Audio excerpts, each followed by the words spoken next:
자, 오늘 다 같이 읽으실 성경 말씀은 베드로전서 3장 15절 16절 말씀입니다. 베드로전서 3장 15절 16절 말씀입니다.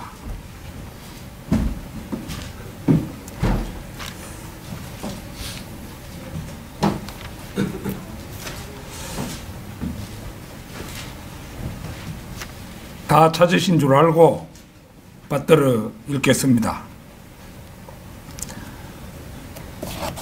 그러나 너희 마음속에서 주 하나님을 거룩하게 여기며 너희 안에 있는 소망에 관한 이유를 묻는 모든 사람에게 답변할 것을 온유와 두려움으로 항상 예비하고 선한 양심을 가지라. 이는 그들이 행악자들에게 하는 것처럼 너희를 비방하다가도 그리스도 안에 있는 너희의 선행을 거짓되이 비난하는 것을 부끄러워하게 하려 함이니라. 자, 오늘 드릴 말씀의 제목은 소망에 관한 물음에 답변을 예비하라. 소망에 관한 물음에 답변을 예비하라. 이런 제목으로 말씀을 드리겠습니다.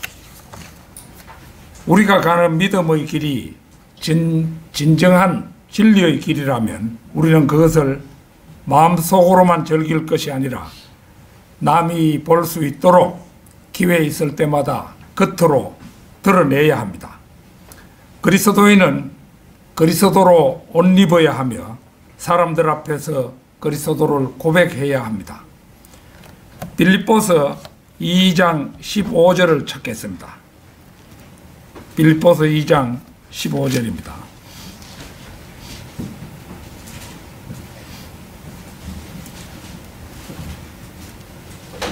이는 너희 하나님의 아들들이 흠없고 순전하며 삐뚤어지고 변질된 민족 가운데서 책망받지 않게 하려 함이니 너희는 빛돌로서 세상에 비추는 자들이라. 여기에서 이제 하나님의 아들들은 구원받은 그리스도인들이죠. 그리고 삐뚤어지고 변질된 민족, 이것은 세상에 믿지 않는 사람들입니다. 그리스도인은 사람들 앞에서 그리스도의 증인이 되어야 하고 또 그리스도의 고백자가 되어야 합니다. 그렇게 함으로써 우리 안에 있는 빛이 사람들의 마음속에 있는 어두움을 비추어 그들을 깨우쳐 줄 수가 있는 것입니다. 요한복음 7장 38절도 한번 찾겠습니다. 요한복음 7장 38절입니다.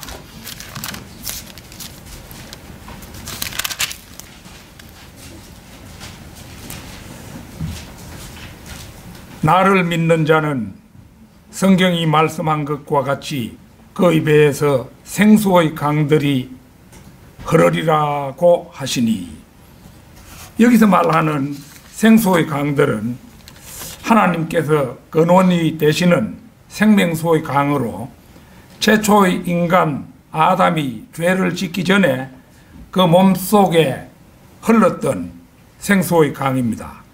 지금 우리의 몸속에는 너나 할 것 없이 붉은 빛깔의 그 피가 흐르고 있죠.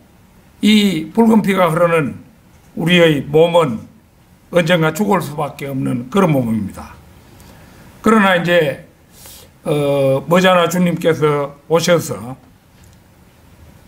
예수님의 부활하신 몸과 같이 똑같은 몸을 입게 되면은 영원한 생수의 강이 우리 몸속에 흐르게 될 것입니다.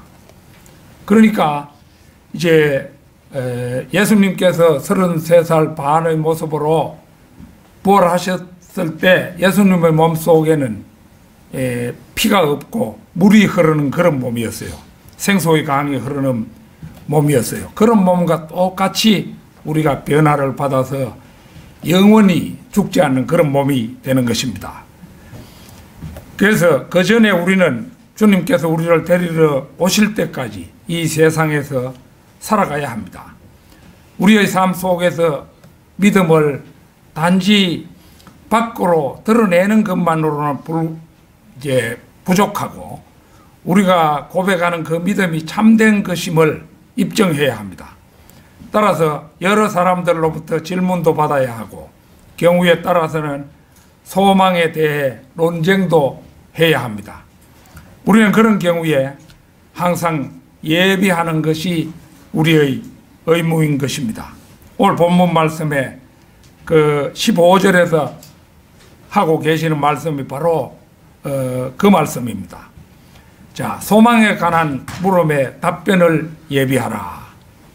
첫째는 그리스도인의 소망입니다. 소망이란 장래에 있을 좋은 일에 대한 기대입니다. 그러나 그것은 단순한 소원이나 바람과는 다릅니다. 어디까지나 소망은 장차 그 일이 성취될 것이 확실한 근거가 있는 기대입니다. 그리스도인은 소망의 자녀이고 불신자는 두려움의 노예입니다. 그리스도인은 확실한 소망 안에 거하기에 두려움이 있을 수가 없습니다. 그러나 믿지 않는 자들은 소망이라고 해야 기껏 이 세상에서의 성공에 불과하기에 죽음에 대한 공포와 두려움에서 결코 노연할 수가 없는 것입니다. 그래서 사도 베드로는 자신의 편지 베드로전서 1장 3절에서 하나님 곧 우리 주 예수 그리스도의 아버지를 송축하리로다. 그분은 그의 풍성하신 자비하심을 따라 죽은 자들로부터 예수 그리스도의 부활로 인하여 우리를 거듭나게 하사 산 소망을 갖게 하셨으며 이렇게 말씀합니다. 이제 세상 사람들이 보기에는 참으로 그리스도인들은 자기들은 믿을 수 없는 그런 것을 믿는 하나의 이질적인 그런 이제 사람들로 보일 것입니다. 그러나 우리는 확실한 산 소망을 갖고 있는 것이죠. 섭리를 베푸시는 하나님은 은혜의 하나님이십니다. 하나님의 은혜를 입은 백성들은 특히 인정 많고 자비로우신 그분의 섭리에 관심이 많습니다. 마태복음 10장 29절에서 31절을 찾겠습니다. 마태복음 10장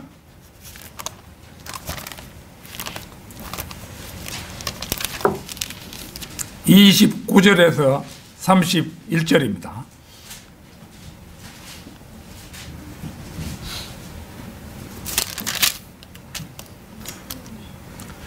참새 2마리가 한 아사리온에 팔리지 아니하느냐. 그러나 너희 아버지 없이는 그 중 한 마리도 땅에 떨어지지 아니하리라. 그러나 너희의 머리카락까지도 다 세어두셨나니 그러므로 너희는 두려워하지 말라. 너희는 많은 참새보다 더 귀하니라.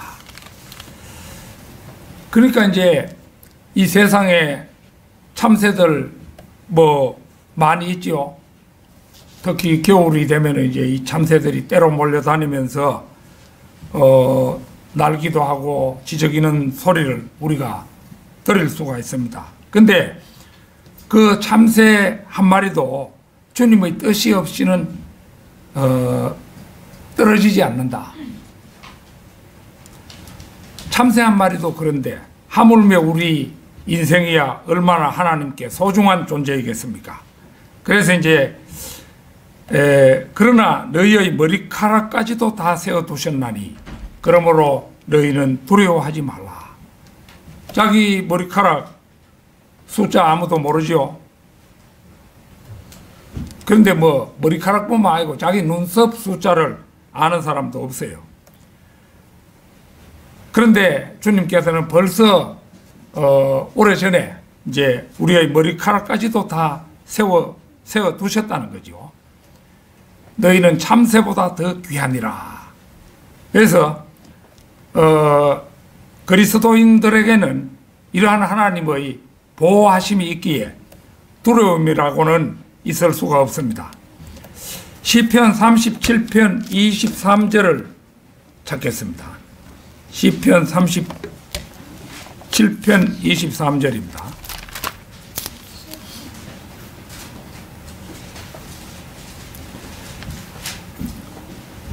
선한 사람의 걸음은 주께서 정하시니 주께서 그의 길을 기뻐하시느니라.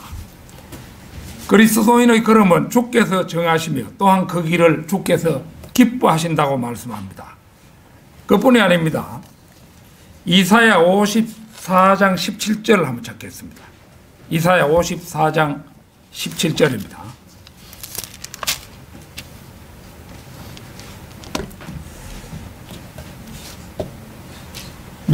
너를 대적하려고 만들어진 어떤 무기도 성공하지 못할 것이요 재판에서 너를 대적하여 일어나는 어떤 혀도 네가 정죄할 것이라. 이것이 주의 종들의 유업이요 그들의 의인은 내게서 받은 것이니라. 주가 말하노라.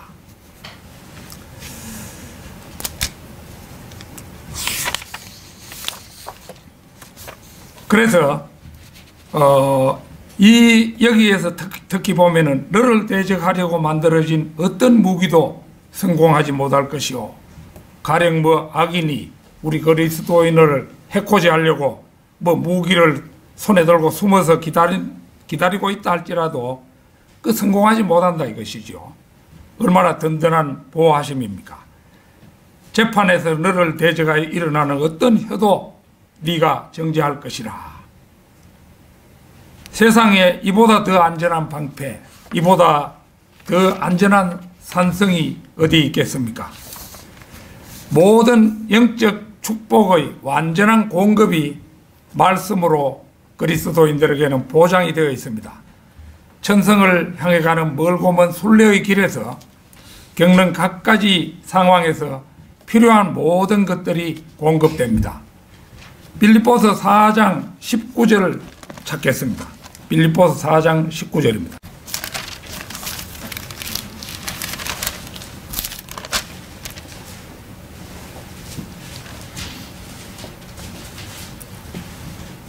그러나 나의 하나님께서 그리스도 예수를 통하여 영광 가운데서 그의 풍요함을 따라 너희의 모든 필요를 채워주실 것이라. 성경대로 믿는 그리스도인들에게 이 말씀은 그 안에서 편히 거할 수 있는 절대적이고 확고한 약속의 말씀입니다. 우리에게 부흥이 필요하다면 부흥을 주실 것이고 지불할 돈이 필요하다면 돈을 주실 것입니다. 우리에게 건강이 필요하다면 건강을 주실 것이며 영광의 본향에 돌아가는 것이 필요하면 죽음을 주실 것입니다. 우리에게 병이 필요하다면 이 땅의 누구도 그 병을 고칠 수 없게 하실 것이며 겸손이 필요하다면 주님께서 우리를 겸손케 하실 것입니다. 위로나 용기가 필요하다면 주님께서 그것을 제공하시며 고통이 필요하다면 주님께서는 그것도 허락하실 것입니다. 그리스도인들이라고 해서 언제나 안락하게 죽거나 승리감을 맛보며 죽는 것은 아닙니다. 그러나 그 죽음은 언제나 안전한 죽음이며 화평과 소망의 죽음입니다. 잠언 14장 32절 한번 찾겠습니다. 잠언 14장 32절입니다.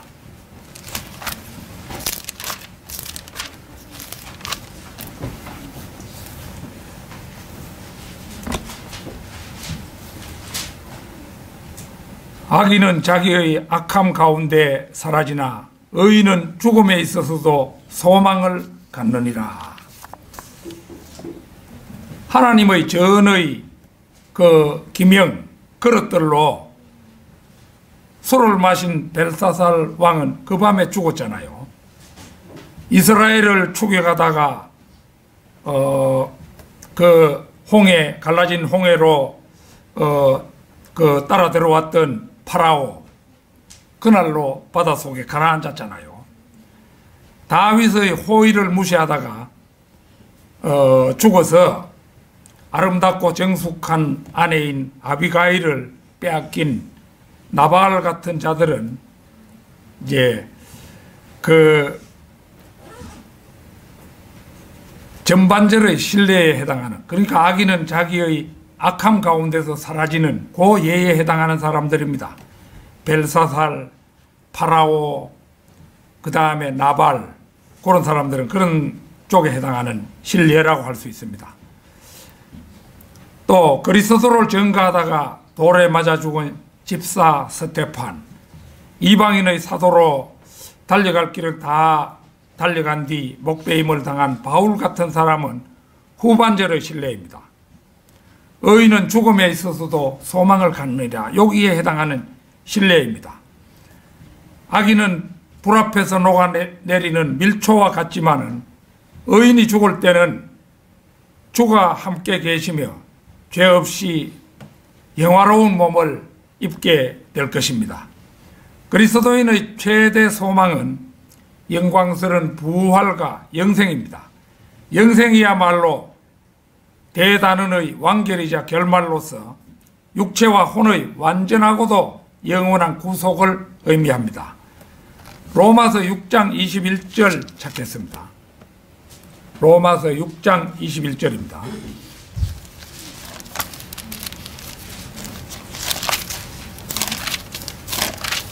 이제 이 성경도 이제 자기 성경을 가지고 이제 늘 설교 시간에 이렇게 어디에 찾겠습니다 하면은 적시적시 이제 찾을 수 있는 거. 이게 이제 훈련이죠. 이런 훈련은 매우 유익한 것입니다. 6장 22절입니다.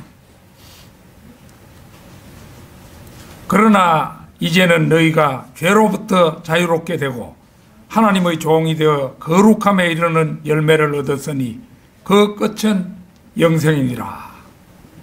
이제 우리가 구원받고 죄로부터 자유롭게 되었잖아요. 예수 그리스도를 구주로 영접하는 순간에 죄로부터 자유롭게 됩니다. 그리고 이제 하나님의 종이 되어서, 그러니까 완전히 구원받고 그 생애를 그리스도께 맡긴 사람은 이제 거룩함에 이르는 열매를 얻은 겁니다. 그리고 그 끝은 영생이 된다는 것입니다. 디모데후서 1장 10절도 한번 찾겠습니다. 디모데후서 1장 10절입니다.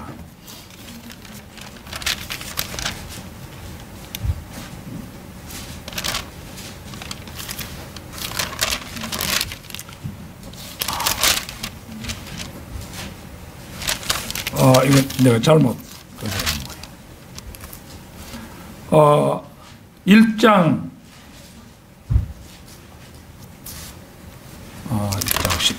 1장 10절입니다.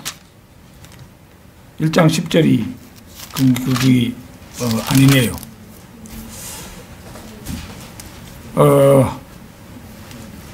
거기에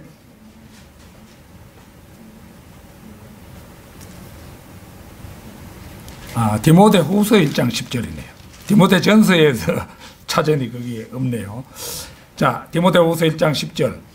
그러나 이제는 우리 구주 예수 그리스도의 나타나심으로 그것이 드러났으니 그는 죽음을 폐기하시고 복음을 통하여 생명과 불멸을 밝히셨느니라. 공산주의는 무덤에서 끝납니다. 마르크시즘, 민주주의, 카톨릭, 불교, 도교, 무신론, 범신론, 이슬람교, 힌두교, 파시즘, 나치즘, 휴머니즘은 모두 무덤에서 끝이 납니다. 불멸에 대한 욕망으로 이집트인들은 사람이 죽으면 미이라를 만들어서 그 곁에 꽃도 갖다 놓고 먹을 음식, 사냥에 필요한 무기도 넣어두었습니다. 그러나 이제 후세에 그 미이라가 발견이 되었지요. 그들이 그 자기 시체 곁에 놓아둔 꽃을 본 적이 있습니까? 또 뭐 음식 담아놓은 것을 먹은 적이 있습니까? 사냥 도구도 넣어두었는데 그 사냥 도구를 가지고 사냥한 적이 있습니까? 인간의 불멸에 대한 욕망은 이처럼 끝이 없지만은 이것에 대해 과학, 철학 정신의학은 아무것도 인간에게 충족시키지 못합니다. 불멸은 썩는 것을 저지시킬 수 있는 능력입니다. 불멸은 태보하는 것을 저지시킬 수 있는 능력입니다. 불멸은 뼈와 살을 지닌 채 썩지 않는 몸 안에서 영원히 사는 것을 말합니다. 예수님께서 부활하셨을 때 영적인 몸을 입은 것이 아니죠. 그 뼈와 살이 있는 그런 몸을 입으셨어요. 다만 이제 그 몸 안에는 물이 흐르고 있었죠. 그래서 이제 썩지 않은 몸인데 그것을 입고 우리가 영원히 사는 것이 불멸입니다. 그리스도인들에게는 이 불멸의 소망이 있는 것입니다. 세상에 믿지 않는 자들은 그저 이 세상에서 부자 되고 맛있는 거 먹고 즐길 것 즐기고 사는 게 그게 유일한 목표지만 우리 그리스도인들은 불멸의 소망을 가지고 있는 것입니다. 소망에 관한 물음의 답변을 예비하라. 둘째는 그리스도인이 소망을 품고 사는 이유입니다.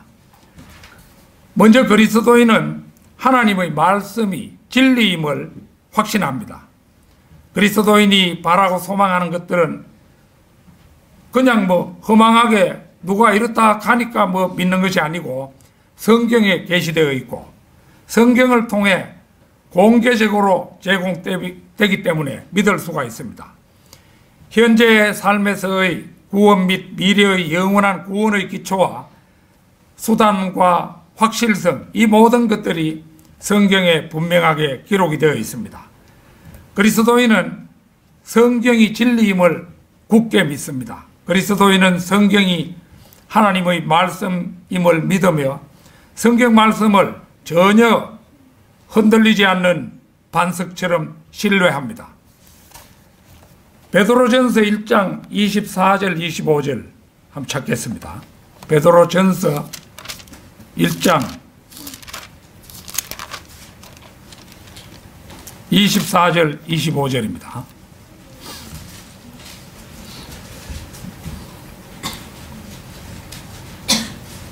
이는 모든 육체는 풀과 같고 사람의 모든 영광은 풀의 꽃과 같으며 풀은 마르고 꽃은 져도 주의 말씀은 영원토록 남아있습니다. 이것이 너희에게 복음으로 전해진 말씀이니라. 모든 육체는 우리까지를 포함한 말입니다. 모든 육체는 풀과 같이 잠시 살다가 죽습니다. 세상에는 수많은 종류의 풀들이 있지만 어떤 풀이라도 그 해 살다가 곧 죽어서 마르고 맙니다. 따라서 우리가 아무리 영광을 누리더라도 그 영광은 풀의 꽃처럼 잠시 반짝하다가 사라지고 맙니다. 풀의 꽃은 풀의 가장 아름답고 귀한 부분입니다. 그렇지만은 화무 11홍, 꽃은 10일간 불지 못한다, 그 말이죠. 화무 11홍. 유행가 속에도 그 구절이 들어있습니다만은. 그래서 화무 11홍이라는 말 그대로 그 자태는 순간적입니다. 사람이 가진 아무리 귀한 재능도 풀의 꽃처럼 잠깐 자태를 뽐내다가 사라지고 맙니다. 그러나 그리스도인은 죽지 않는 몸으로 부활하여 영원을 누리는 약속이 말씀 속에 확정이 되어 있습니다. 다음으로 그리스도인은 보상하는 분에 대한 믿음과 확신이 있습니다. 히브리서 11장 6절을 찾겠습니다. 11장 6절입니다.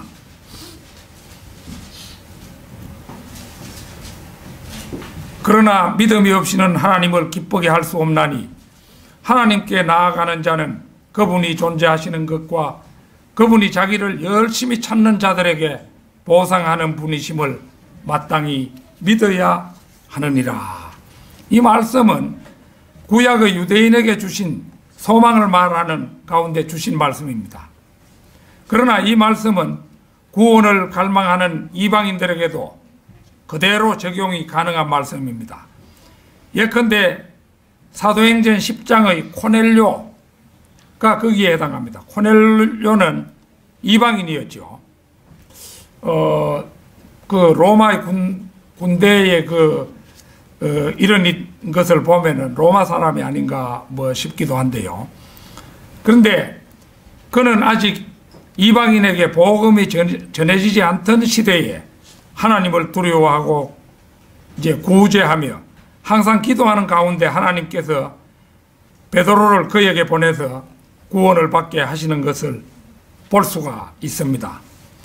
그는 로마서 2장 7절 8절 말씀대로 참고 선을 행하며 영광과 존귀와 썩지 아니함을 구했기에 하나님께서는 그에게 영원한 생명으로 갚아주신 것입니다. 하나님께서는 어디에 사는 누구에게라도 하나님을 찾고자 하는 사람에게는 복음을 들을 기회를 주시는 것입니다. 우리가 흔히 이제 자기가 구원받고 나면 의문이 옛날에 믿지 않고 죽은 사람은 어찌 되는가 이런 질문을 많이 하는 사람들이 있습니다. 진정으로 옛날 사람이라도 뭔가 이 우주를 지으신 그분을 찾는 사람에게는 하나님께서 그 복음을 그 옛날에도 주셨을 것이라는 것을 우리가 생각해 볼 수가 있는 것입니다. 우리 자신들을 한번 생각해 보십시오. 우리는 단지 불신자들처럼 멸망으로 가는 길을 마다하고 영광과 존귀와 썩지 아니할 가운데서 단지 썩지 아니함을 소망하여 주 예수 그리스도를 구주로 영접했을 뿐인데 정가된 의를 통해서 우리를 양자 삼아 주시고 우리가 구한 썩지 아니함 그 위에 영원을 누리는 영광과 하나님의 아들들이라는 존귀까지 덤으로 얹어서 보상해 주셨습니다. 물론 우리는 우리가 누릴 영광과 존귀와 썩지 아니함을 약속받았으나 현재 그것을 누리지는 못하고 있습니다. 그러나 우리는 우리 손에 들려주신 썩지 아니하는 말씀을 통해 하나님께서 우리에게 주실 영광과 존귀와 썩지 아니함에 대한 손에 잡힌 것보다도 더 확실하게 믿음과 확신 속에 살아가고 있는 것입니다. 성도들의 믿음과 소망은 100이면 100사람, 1000이면 1000사람이 하나같이 일치된 것입니다. 베드로 후서 1장 1절을 찾겠습니다. 베드로 후서 1장 1절입니다. 예수 그리스도의 종이요 사도인 시몬 베드로는 하나님 곧 우리 구주 예수 그리스도의 의로 말미암아 우리와 함께 동일하게 보배로운 믿음을 받은 사람들에게 편지하노라. 그리스도인이 가진 믿음은 남녀노소 빈부 귀천을 막론하고 동일하게 보배로운 믿음입니다. 여러분이 가지고 있는 믿음이나 제가 가지고 있는 믿음은 하나님과 주 예수 그리스도로 말미암은 것이기에 동일한 믿음입니다.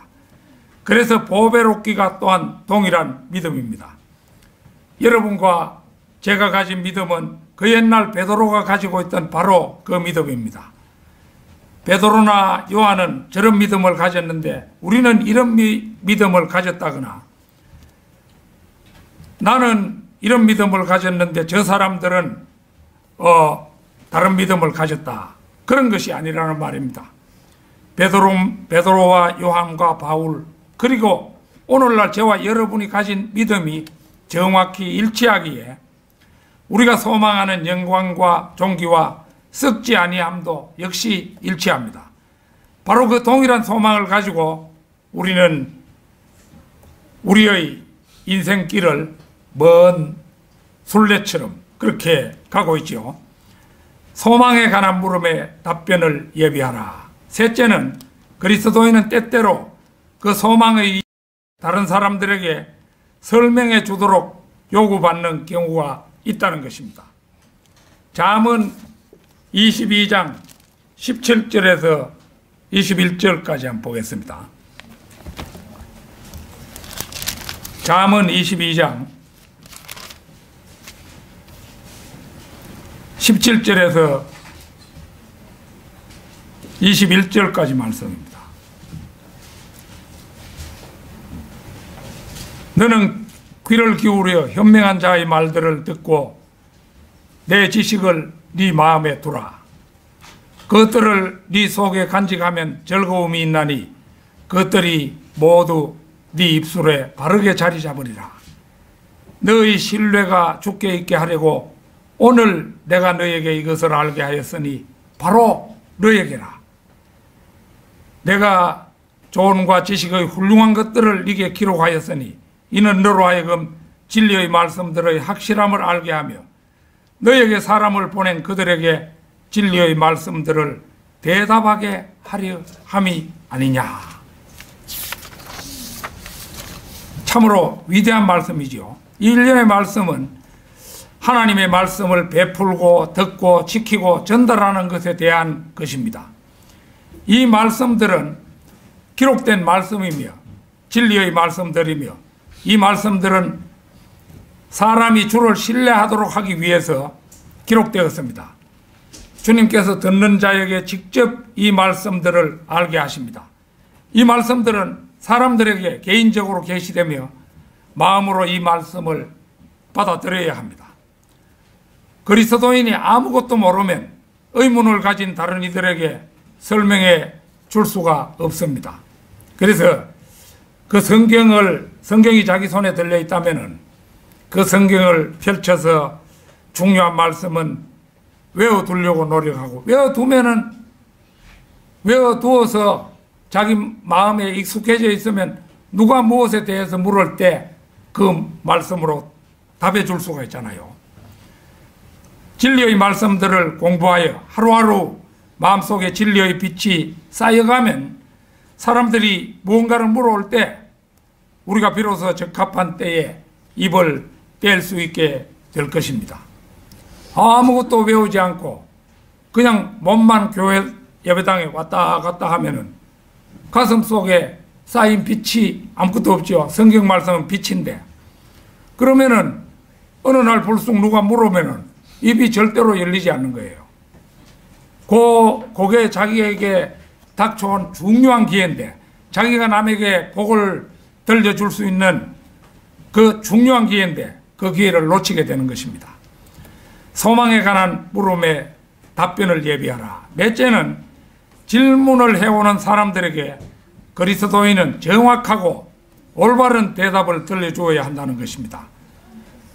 우리는 예수 그리스도를 통해 성별된 그리스도인들이지만 온갖 종류의 사람들 속에 섞여서 부대끼며 살고 있습니다. 그리고 예기치 않은 순간에 다른 사람들로부터 질문을 받게 될 경우가 있을 것입니다. 그것은 다른 그리스도인이 자신의 믿음의 성장을 위해서 우리에게 어떤 문제에 대해 설명을 요구할 수도 있을 것이고 때로는 불신자이지만 회개하는 마음이 있는 사람이 자신의 갈 방향을 정하고 용기를 얻고자 설명을 요구하는 경우도 있을 것입니다. 그리고 드물기는 하지만 사악한 자들이 우리가 가는 진리의 길을 비난하고 조롱하고 반박하려고 설명을 요구하기도 할 것입니다. 그리스도인은 그 어떤 경우든 간에 답변이 예비된 사람이라야 한다는 것이지요. 우리는 날마다 성경을 읽고 묵상에 잠김으로써 우리의 믿음과 소망의 위대한 근거와 원리를 익혀야 합니다. 믿음은 맹목적인 것이 아니라 단순한 감정도 결코 아닙니다. 언제 어디서나 대답해 줄 마음의 자세를 갖추고 있어야 합니다. 겁을 내거나 수치스럽게 생각하거나 마지못해 하는 것이 아니라 기꺼이 대답해 줄 수 있어야 합니다. 아울러 대답할 때는 올바른 태도로 대답해 주어야 합니다. 즉 오늘 본문 말씀에 나온 대로 온유하게 또 차분하고 평온한 마음으로 겸손하게 대답해 주어야 합니다. 잘난 체 하지 말고 자기 도취에도 빠지지 말고 온유한 태도로 설명해야 합니다. 두려운 마음으로 엄숙하고 진지하게 그리고 하나님과 진리를 경외하는 마음으로 설명해야 합니다. 이 일에 결코 경박해서는 안 될 것입니다. 제가 얼마 전에 찬송 시집 태초부터 계신 말씀 이걸 펴냈지요.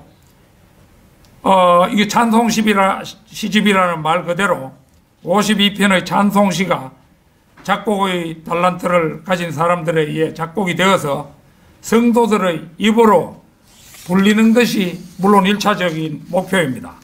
그런데 거기에 대해서 52편의 산문이 아주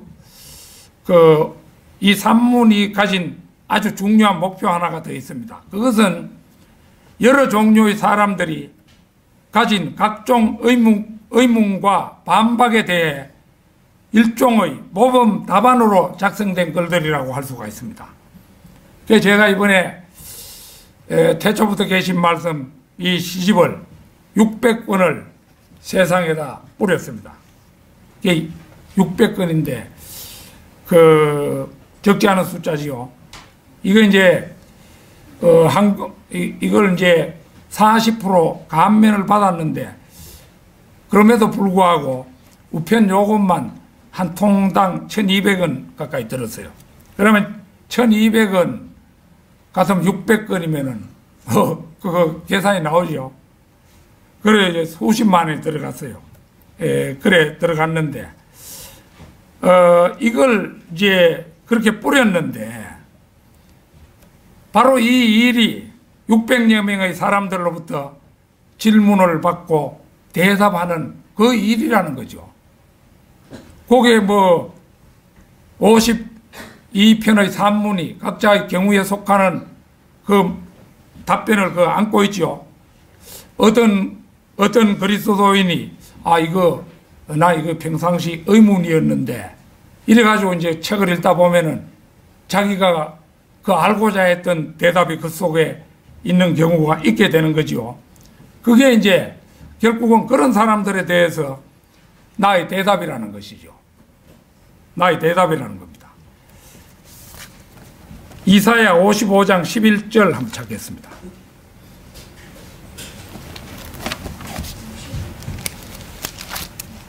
이사야 55장 11절입니다.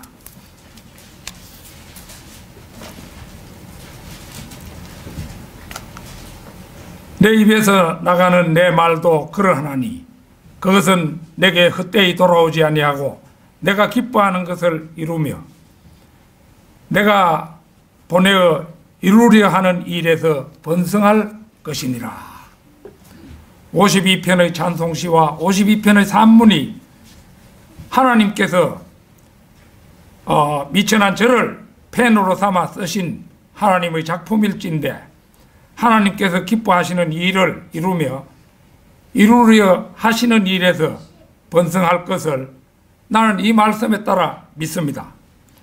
앞으로 저는 주님께서 건강과 지혜를 허락하시면 찬송 시집을 한 권쯤 더 출판함으로써 보다 많은 사람들에게 보다 많은 질문에 답할 수 있기를 기도하고 있습니다. 그래서 제가 광고 드린 적이 있습니다만은 이 600건을 붙였는데 경주 지역에서 10사람 정도가 회심을 해서 저희 교회에 더해질 수 있기를 기대하고 또 전국적으로 한 30명 정도가 진리를 깨닫고 성경대로 믿는 사람이 되기를 위해서 이제 기도하는 그런 중이지요. 여러분께서 기도하실 때마다 그 점에 대해서 저희 교회를 위해서 기도해 주시기 바랍니다. 결론적으로 오늘의 본문 말씀은 참으로 많은 내용을 포괄하고 있는 말씀입니다. 그러나 너희 마음속에서 주 하나님을 거룩하게 여기며 너희 안에 있는 소망에 관한 이유를 묻는 모든 사람에게 답변할 것을 온유와 두려움으로 항상 예비하고 선한 양심을 가지라. 이는 그들이 행악자들에게 하는 것처럼 너를 비방하다가도 그리스도 안에 있는 너희의 선행을 거짓되이 비난하는 것을 부끄러워하게 하려 함이니라. 이 가운데 소망에 관한 이유를 묻는 모든 사람에게 답변할 것을 온유와 두려움으로 항상 예비하고 해서 온유라는 말이 무슨 뜻인가 하는 것입니다. 본문 말씀에 들어있는 온유라는 말은 연약하고 수동적이거나 힘이 없고 무기력한 그런 것이 아닙니다. 이 말은 오히려 우리가 생각하는 것과는 정반대의 뜻을 가진 말입니다. 그러므로 온유는 하나님을 두려워하며 겸손하고 그분의 말씀에 순종하며 자신을 낮추되 불의에 대해 담대하게 항거하고 악에 대해 용기 있게 대적하는 마음가짐입니다. 그뿐이 아닙니다. 복음 전파와 진리 수호를 위해서 하나님께서 주시는 담대함과 불굴의 의지와 믿음에다가 경건한 용기까지 겸비한 마음의 자세가 곧 온유인 것입니다. 외유내강이라는 말 들어보셨지요? 겉모습은 부드러우나 속마음은 단단한 심성을 가리키는 말입니다. 태도는 온화하고 말씨는 정중하되 마음은 강철 같고 흔들림이 없는 그런 마음 상태가 바로 온유입니다. 겸손하되 굳건하고 온화하되 강건하며 친절하되 경박하지 않는 그리스도인들로 발돋움할 수 있기를 진심으로 바랍니다. 다 같이 기도드리겠습니다.